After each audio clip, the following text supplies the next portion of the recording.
여러분들 수술 환자를 한번 눈앞에 이렇게 여러분들이 보호를 하시거나 눈앞에서 본 적이 있으십니까? 대수술을 하고 나오면은요, 아직 입에는 그러니까 호수는 재해져 있지만 그 호수를 문 관이 입에 물려져 있고요. 테이핑이 되어 있고 그 모습을 보고 있으면요, 보호자로서는 얼마나 마음이 아픈지 모릅니다. 딱 보면은요, 그것은 사람이 아니라 그냥 시체예요. 아무것도 맥박도 뛰지 않고 아무것도 그때는 회복될 때가 아니라서 그냥 있는데 여러분들 그 모습을 한번 보게 되면 사실은 기억에서 잘 없어지지가 않습니다. 근데 수술을 하고 나면 그 의사가 하는 말이 있어요. 수술은 잘 되었습니다. 이제는 회복만 되면 됩니다. 근데 아무리 수술을 잘하는 명의라 할지라도 회복을 시킬 수는 없더라고요. 그 어떤 사람도 그것을 회복시킬 수는 없는데 어떻게 되느냐? 시간이 지나야만 됩니다. 시간이 지나면 이제 점점 회복이 되는데요. 이렇게 회복이 되면서 이제는 다시 정상으로 몸이 다 돌아오게 되는데요. 그 모습을 옆에서 보면 우리가 할 수 있는 부분이 있지만 할 수 없는 부분이 되게 많다는 것을 느끼게 됩니다. 신앙인으로서 우리가 살아가다 보면은요, 우리가 생각할 때는 내가 하나님을 좀 기쁘게 무엇을 할 수 있을까? 이런 생각을 할 때가 많거든요. 내가 이런 것을 하면 하나님이 기뻐하시지 않을까? 왜 반대로 내가 이것을 하면 하나님께서 좀 슬퍼하시려나? 이런 생각할 때가 있거든요. 그러다 보니까 우리는 신앙생활하면 내가 하나님 앞에서 무엇을 해야 된다라는 강박관념이 가끔 우리를 지배할 때가 있습니다. 그러면 여러분들 우리가 한번 생각해 보시면은요, 하나님은 우리가 무엇을 하면 기뻐하실까요? 생각해 보셨습니까? 그러면 아무것도 하지 않으면 기뻐하지 않으실까요? 근데 잘 생각해 보면은 그렇지 않더라고요. 우리가 한번 신앙생활을 했던 그 첫사랑을 느꼈던 그 시절로 한번 돌아가 보면은요, 아니면 우리가 어렸을 때 모습을 한번 돌이켜 보면은 우리가 제일 처음에 아마 아빠라고 부르기도 하고 엄마라고 불렀던 그 시절, 여러분들 그때 아빠라는 뜻을 다 알았습니까? 지금 우리 저기 지금 잠옷실에서 너무 아이들이 재밌게 놀고 있는데 아빠와 엄마라는 뜻을 정확히 알 수 있을까요? 국어 사전적으로는 알 수 있을 겁니다. 그러나 그 속에 담겨 있는 그 의미들은 정확히 다 알지는 못할 거예요. 그러면 알지 못하면 부르면 안 됩니까? 아니잖아요. 얼마든지 부를 수가 있습니다. 이걸 보면은요, 우리가 혹시 아빠, 엄마의 입장에서 우리 자녀들을 보면 어떻습니까? 무엇을 해서 좋은 것이 아니라 때로는요, 그냥 관계가 맺어져 있기 때문에 그냥 보면 좋은 거잖아요. 행복하기도 하고 즐겁기도 하고, 물론 또 무엇을 해주면 더 기쁘긴 하겠죠. 하지만 뭘 안 해줬다고 우리 마음에 기뻐하지 않거나 그런 것은 아닙니다. 그냥 관계로 좋은 거예요. 그런 것처럼 우리도 분명히 하나님 앞에서 관계로 행복할 때가 있었다라는 거죠. 지금도 변함은 없습니다. 우리가 무엇을 하는 것 자체 물론 하나님께서 기뻐하시기도 하겠지만 중요한 것은 관계더라고요. 우리는요, 다 그런 존재입니다. 여러분들 다 그런 존재인 거 믿으십니까? 이 세상의 주인 되신 하나님께서 여러분을 만들어 주셨습니다. 이 세상에 우리를 창조하여 주셨습니다. 우리는요, 오늘 본문 말씀에 보니까 하나님의 유업을 이을 자인 거예요. 유업을 이을 자는요, 누군지 아십니까? 주인이에요. 오늘 원래 이 말씀의 배경 자체가 어떤 거냐면요, 사실 이게 로마 시대다 보니까 종이 있었고 주인이 있었습니다. 그러니까 지금 시대로 보면 조금 이해가 안 갈 수는 있겠지만 주인과 종의 관계가 너무나도 명확했어요. 그런데 이제 주인이 어떻습니까? 이제 자신의 아들에게, 유업을 이을 자에게 이제 모든 것을 다 이제 주려고 해요. 그런데 그 아이가 너무 어려요. 그럼 어떻게 해야 될까요? 그 아이가 스스로 판단할 수 없다 보니까 판단할 수 있는 나이가 될 때까지 누구를 세우느냐? 후견인과 그리고 그 모든 것을 맡아서 진행할 수 있는 청재기를 세우는 겁니다. 그 후견인과 청재기를 세워서 그 아이가 성년이 될 때까지 스스로 판단할 수 있을 때까지 그 사람들에게 맡기는 거예요. 자, 그러면 2절 말씀에 보면은요, 그 아버지가 정한 때까지 후견인과 청지기 아래에 있나니라고 되어 있는데, 그러면 후견인과 청지기는 그 주인의 아들, 그러니까 그 유업을 이을 자보다 후견인과 청지기가 높습니까? 지위가 높습니까? 낮습니까? 낮아요. 그런데 어떠냐? 이 후견인은요, 아니 이 모든 유업을 이을 자는 이 후견인과 청지기의 말을 들어야 돼요. 그게 아버지의 뜻이기 때문에 그렇습니다. 아직 이 유업을 이을 자 자녀는요, 아무런 권리를 행할 수 있는 힘도 없고 능력도 없고 지식도 없어요. 그래서 어떻게 되느냐? 말을 잘 들어야 돼요. 지금은 후견인과 청지기가 해주는 모든 말들을 잘 듣고 또 규칙들을 잘 습득을 해야 되는 겁니다. 매뉴얼을 잘 익혀야 돼요. 이 모든 일들을 하는데 지위는 변함이 없는데 해야 될 일은 있다라는 겁니다. 계속해서 기본기를 탄탄히 다져야 되는데요. 사실 오늘 원래 말씀의 본문 자체는요, 이 후견인과 청지기가 율법이고 그 유업을 이을 자가 바로 예수 그리스도, 복음에 대해서 이야기를 하고 있거든요. 근데 이것을 그냥 우리 삶에 한번 적용을 해보면 우리의 삶도 마찬가지더라고요. 분명히 우리가 다 자랐다고 생각할 때가 있습니다. 근데 여기에서 지금 그래도 인생에 연륜이 있으신 분들이 한번 스스로, 저도 제 모습을 한번 생각해 보면은요, 우리 그래도 오늘 살아가는 날이, 저도 제가 옛날에 살아가면서 제가 중년이라 말하면은 참 좀 뭐하기는 한데, 어쨌든 사회적으로 보면 저도 중년에 들어가더라고요. 이 모습을 한 번도 생각해 본 적은 없었는데, 그냥 나중에 나이가 있게 되면, 이 정도 자라게 되면 나는 무슨 생각하고 나는 어떻게 자라고 있었는가, 나는 다 성장했을까? 라는 생각을 해볼 때가 있는데요. 사실 그렇잖아요. 여러분들 우리의 모습을 돌이켜보면 다 성장했다고 생각되십니까? 아직 우리 자라가고 있는 거잖아요. 다 성장하면 거기서 끝이거든요. 근데 저도 그 모습을 보면서 지금은 배우는 시간이구나, 계속해서 만들어져 가는 시간이구나. 근데 그때가 어느 때까지인지 모르겠지만 분명히 어떤 일을 내가 해야겠구나, 그 일을 하기 위해서 지금은 내가 준비되는 시간이구나, 이것을 계속해서 생각을 하고 있는 것입니다. 그러니까 하나님께서 그런 거예요. 우리를 이 세상 만물을 창조하셨고요, 제가 지금 경험하고 있는 모든 환경도 하나님이 만들어 주셨어요.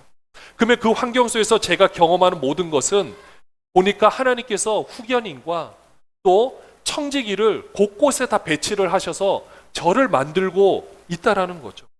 이 모든 것들을 통해서 제가 잘 배워서 제가 잘 성장해서 그 분명히 어느 때가 되면은 바로 하나님께서 이제 모든 유업을 주셔서 이 일을 감당할 수 있게끔 하시겠구나라는 것을 깨닫게 되었습니다. 여러분 우리 삶도 마찬가지 아니겠습니까? 오늘 4절 말씀에 보면은요, 그 때가 되면, 때가 참에 하나님이 그 아들을 보내사 여자에게서 나게 하시고 율법 아래에 나게 하신 것은 뭐라 그랬어요? 때가 참에라고 되어 있어요. 그때가 정확하게 언제인지 모르겠지만, 그런데 저도 제 모습을 보고 우리의 삶을 이렇게 보면서 분명히 그때는 있다라는 겁니다. 우리가 그때를 통해서 이 어떤 때가, 그러면 이 때가 참에라는 말뜻에 담긴 의미는 무엇이 있느냐? 오늘 본문과 우리 상황을 한번 종합해서 보면은요, 여러분들 예수님께서 오늘 본문 내용을 보면 예수님께서 이 땅에 오신 것을 말하고 있는 거거든요. 때가 참에. 우리는 때가 참에가 한 구절로 보지만은 사실 예수님께서 역사적으로 이 땅에 오시기 위해서는요, 준비돼야 될 것들이 너무나도 많았습니다. 일단은요, 여러분들 지금 우리는요, 여행이 너무나도 자유로워요. 모든 정보를 쉽게 공유를 할 수가 있습니다. 그러나 예수님 시대 바로 직전만 하더라도 여행 불가능했습니다. 그리고 한 문화로 통일이 되지도 않았고요. 그리고 문명이 발달돼서 만들어지는 과정에 많은 시간이 필요했었습니다. 근데 예수님이 태어날 당시가 로마 시대였고요. 모든 길은 로마로 통한다는 말처럼 그때야 비로소 언어와 도로와 모든 것들이 정비가 되어서 이제는 모든 문명 가운데 같은 한 문명에서 모든 소식들이 전해질 수 있는 환경이 준비가 되었고요. 또 언어적으로도 그 당시에 70인경이라는 이 헬라어 성경이 준비가 되어서 이제 그 성경을 통해서 수많은 사람들이 읽고 마음의 토양이 준비가 되었다라는 겁니다. 그리고 그 모든 상황 가운데 디아스포라 유대인들이 또 힘든 상황을 겪으면서 다 흩어져서 이 예루살렘에 모였다가 또 전 세계로 흩어지는 이 환경이 고난을 통해서 준비가 되었고요. 그 다음에 제일 중요한 거, 유대교를 통해서 수많은 사람들이, 물론 좋은 것도 있었지만은 대부분의 사람들은 그 율법을 지키지 못해서 나는 죄인이구나, 나는 스스로 뭔가를 할 수 없는 존재구나라는 이 마음밭이 다 준비가 되었다라는 겁니다. 이 네 가지가 딱 맞아 떨어지는 때가 바로 오늘 갈라디아서 4장 4절 말씀에 때가 참이에요. 우리는요, 이 때가 일어나는 과정을 보면은요, 얼마나 놀라운지 모릅니다. 근데 우리는 그 상황을 다 지금에서야 보는 거지 그때는 보기 어렵거든요. 그럼 하나님은 그때 역사하셨던 하나님이라면 지금도 어떨까요? 동일하게 역사를 하고 계신다라는 겁니다. 우리의 모든 환경뿐만 아니라 지금 우리나라와 세계의 이 모든 상황들 가운데서 눈에 보이지 않지만 계속해서 준비를 해나가고 있고, 그것에 동참하는 사람들의 기도를 통해서 함께 이 일을 만들어가고 있다라는 거죠. 바로 이렇게 때가 참에 하나님께서 그 아들을 이 세상에 보내신 것은 5절 말씀 같이 한번 읽어볼까요? 율법 아래에 있는 자들을 속량하시고 우리로 아들의 명분을 얻게 하려 하심이라. 문자 그대로입니다. 그 당시 율법은요, 지킬래야 절대 지킬 수가 없었습니다. 그 율법을 지키지 못해 죄인이라고 낙인 찍힌 사람들이 너무나도 많았어요. 다만 그것을 죄인이라고 인식을 못했을 뿐이지 얼마나 많은 사람들이 힘든 삶을 살았는지 모릅니다. 그런데 그 상황을 하나님께서 바꾸시기 위해서 아들을 이 땅 가운데 보내주신 거거든요. 그러면 여러분들 지금은 어떻습니까? 우리는 율법 때문에 고통을 받지는 않습니다. 근데 지금 대부분의 신앙생활하는 사람들 가운데 무엇 때문에 힘들까라고 보면은 이게 비교하는 모습을 통해서 상대적 박탈감을 느끼는 것 때문에 많이 힘들다라고 합니다. 뭐 때문에 그런지 아십니까? 복이에요, 복. 하나님께 주신 복. 이 복에 대한 인식이 천차만별이다 보니까 나는 하나님으로부터 복을 받았는가? 우리 자녀는 하나님으로부터 복을 받았는가? 아니면 우리 교회는 하나님으로부터 복을 받았는가? 라는 생각 때문에 지금도 많은 사람들이 꼭 율법 아래에 있는 것처럼 너무나도 힘들어 한다라는 거죠. 사실 오늘까지도 괜찮았는데 갑자기 내일 누군가 우리한테 한마디 말을 던지면 괜찮았던 저의 일상이 한마디로 무너질 때가 있거든요. 분명히 나는 괜찮았는데, 나는 잘 산다고 생각했는데 그 누군가가 인스타에 올린 사진과 그 말 한마디와 때로는 주위에서 해주는 어떤 한마디로 인해서, 영화나 TV에서 나오는 그 한마디로 인해서 내 삶이 송두리째 부정당하는 경우가 있다라는 겁니다. 그건 외부에서 그런 거는 뭐 그렇다고 하는데, 사실 우리가 내가 복을 못 받았다고 생각하지는 않은데, 복을 받은 사람들의 이야기를 복을 받았다라고 정의를 내리다 보니까 그러면 나는 뭘까? 라는 생각을 할 때가 있다라는 거죠. 여러분들은 어떻습니까? 제가 이렇게 사역들을 해오면서 보니까 지금은 이 문제가 제일 큰 문제인 것 같아요. 진짜 믿음으로 구원을 얻는다가 우리가 존재가 천국으로 간다는 것은 일단 둘째 문제고요. 지금 우리가 살고 있는 이 삶이 진짜 하나님께서 그 아들을 보내셔서 새롭게 만들어가는 세상인데, 우리는 이 세상을 보면서 뭐라고 말합니까? 네, 지옥 같은 세상이라고 이야기를 하죠. 굳이 말을 하지 않아도 우리는 스스로 그렇게 인식하고, 그러다 보니까 우리는 어떻게 합니까? 이 시대는 죽고 썩고 없어질 것이다 보니 여기는 소망을 두면 안 된다. 저 하늘에 소망을 두어야 된다. 여러분들 틀린 말은 아닌데요. 저 하늘에 소망을 두어야 되기 때문에 이 세상을 포기하는 것은 안 된다라는 겁니다. 바로 이 시대에 지금 수많은 사람들이 복이라는 것 때문에 고통을 받고 있고, 복이라는 것 때문에 자유함을 얻지 못하는 이 상황들이, 율법을 가지고 율법 때문에 죄인이라고 낙인시키는 것보다 더 심한 상황에 우리가 지금 살고 있다는 거죠. 사랑하는 여러분들, 어쩌면 우리는 이 시대 가운데 오늘 율법 아래에 있는 자들을 속량하시고 우리로 아들의 명분을 얻게 하려 하심이라, 이게 예수님께서 오신 목적이라면 오늘 우리가 신앙생활을 하는 것은 바로 그 복이라는 잘못된 인식과의 싸움일 수도 있고요, 그 인식을 새롭게 하기 위한 몸부림일 수도 있다라는 것입니다. 여러분들, 우리가 돈에 구애받지 않고 살아갈 수 있습니까? 어려워요. 정말로 쉽지 않는 일입니다. 그리고 우리가 사역을 할 때 규모라든지 아니면 내가 하는 모든 일들이 누군가 알아주지 않을 때도 내가 할 수 있는가, 이걸 다 생각하면요 정말로 쉽지 않거든요. 여러분들, 우리 자녀들이 어떤 일을 할 때도 뭔가 주목되기를 원하지, 뭔가 섬김의 자리에서 가만히 있는 거 별로 원하는 사람 없을 겁니다. 우리도 이런 상황이 있는데, 이 세상에서 말하고 있는 복이라는 그곳에 갇혀져 있는 우리의 인식과 우리의 사역의 현장 가운데 우리는 자유할 수 있는가? 어쩌면 여러분들, 이 자리에서 우리가 지금 예배를 하는 것도 그 자유를 위한 몸부림일지도 모릅니다. 저도 이 자리에서 함께, 여러분들과 함께 예배자로서, 제가 지금은 설교를 하지만 저도 예배자거든요. 예배자로서 있는 것도 저도 제가 하나님에 대한 몸부림일 수도 있거든요. 저도 제 자녀를 바라보고 모든 상황을 바라보면서 이게 모든 저의 인생과 저의 삶과 모든 것에 대한 몸부림일 수 있다는 것입니다. 근데 우리는 지금 그것을 실험한다고 생각을 해요. 우리가 그래서 의미 없이 우리가 시간을 보내는 거 아닙니다.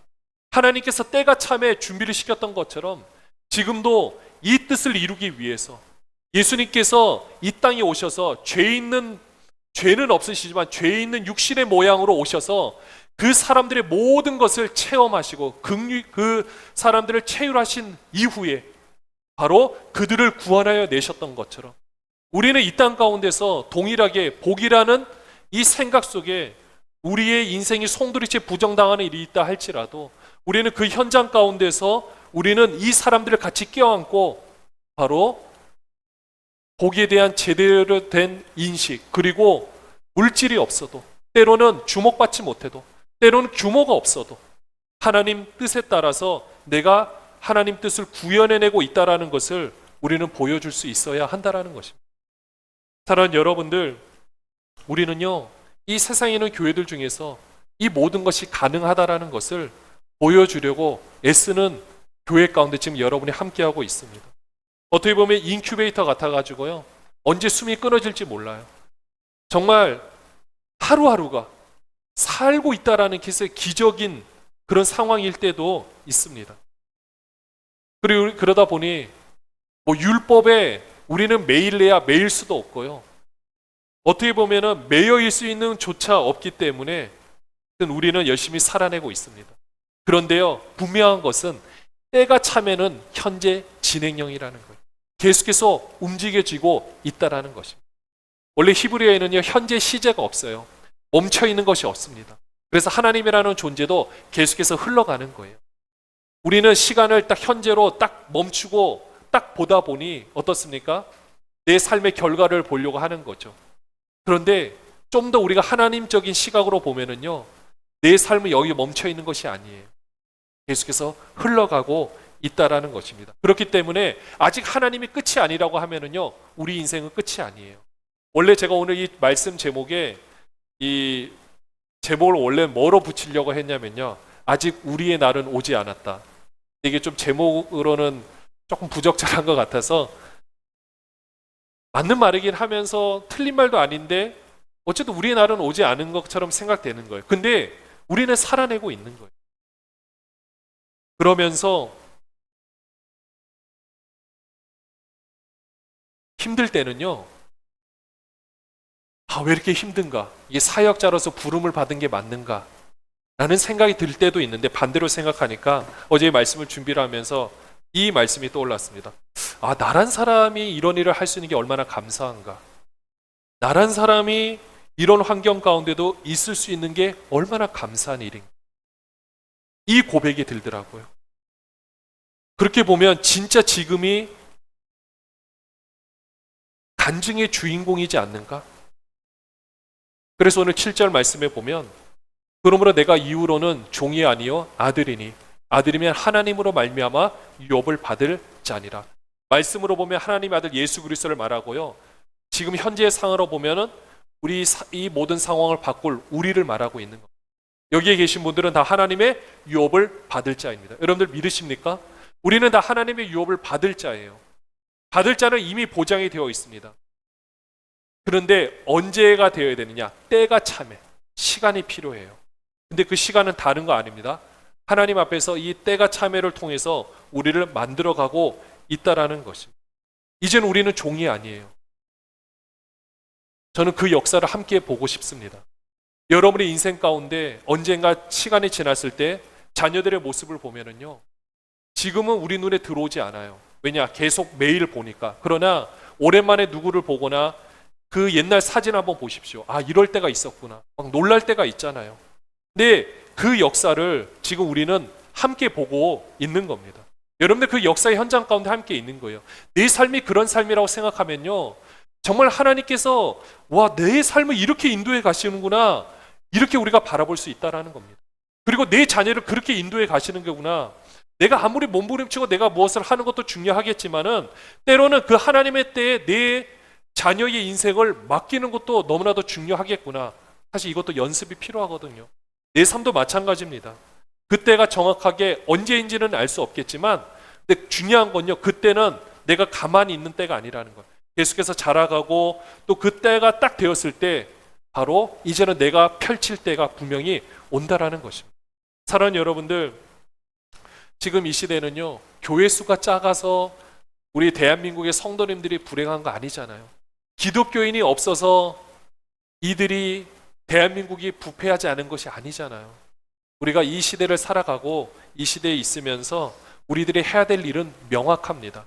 적어도 정말 많은 것을 누리고 있음에도 불구하고, 하나님을 소유하고 있음에도 불구하고 그렇게 생각하지 못하고 이 율법, 바로 지금은 보면은 복, 결국 물질 아래 무릎 꿇고 있는 많은 사람들을 우리가 함께 안고, 우리도 함께 그들과 함께 이 상황 속에서 끄집어 낼 뿐만 아니라 우리도 함께 나와서 모든 사람들이 정말로 하나님 앞에 행복한 신앙생활을 할 수 있도록 우리가 돕는 교회가 되어야 되고요. 우리가 그런 주인공이 되어야 할 것입니다. 사랑하는 여러분들, 아버지가 정한 때까지가 분명히 있습니다. 때가 참여하고 연관이 되어 있어요. 지금도 하나님은 준비시키고 만들어가고 계십니다. 우리 안에서 역사하고 계시고 우리 환경 가운데 역사하고 계시는 그 하나님의 손길을 기억하시고 그 하나님의 손을 잡고 함께 아름답게 성장해 나가는 저와 여러분이 되시기를 주님의 이름으로 축원합니다.